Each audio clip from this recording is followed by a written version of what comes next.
Yo, if your vocals sound like they're sitting on top of the beat instead of inside the mix, I've got 3 simple tricks that completely change how I blend vocals with the instrumental. These are things I wish I knew years ago, and once I started using them, my vocals started living in the mix instead of fighting it.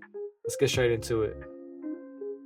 Alright, so first one, I put a compressor on my instrument bus, and then sidechain it to the vocal bus. That way, every time the vocal hits, the instrumental ducks a little, making space in the beat without changing the tone of the vocal or the beat. So I have my session right here. This is my instrument bus. I'm gonna go up. I have a compressor loaded up. First is just a EQ just to get rid of some of the buildup on the instrument bus. I always do that first, I recommend that. So I have my compressor right here. It's a standard one from Logic. Go over here.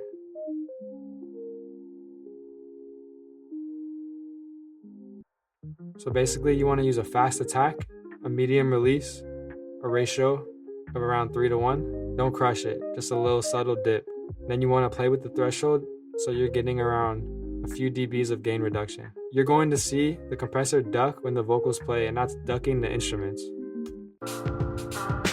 Pressure on my back, but I stand tall still. They don't see the weight, just the highlight reel. I've been 10 toes down, kept my faith in the field. Built from the dirt where the truth get revealed. You feel me? I believe through the verse. Alright, so next trick, I'm using Soothe 2. Soothe 2 is a resonance suppressor plugin. Very useful for mixing, I highly recommend it. It is a little bit expensive, but it's a very essential plugin to help you blend vocals to the beat. Alright, so basically same thing. On the instrument bus, I'm gonna load up Soothe 2. I'm gonna try to target around 2 to 5K. Very subtle depth, just about 4. And make sure I sidechain that. Sidechain just like I did on the first compressor. Make sure you hit sidechain right here. Every time the vocals come in, the harsh mids in the beat smooth out automatically. I target the 2 to 5K range, basically wherever there's clashing with my vocal. Example. Smile in your face, but will leave you in the fine break I do. Still paid my dues. It's the end of the view. The badge of truth. Fine break. Alright, next we have the third trick, Pro-Q3 with dynamic EQ, and that's also going to be sidechained to the vocals. I'll go ahead and pull that up. So I created 3 dynamic bands right here. So basically I place bands around the 300 to the 5K range and let them dip only when the vocals hit. That keeps the beat sounding full when the vocals are off and makes room when they're on. Fine break I grew.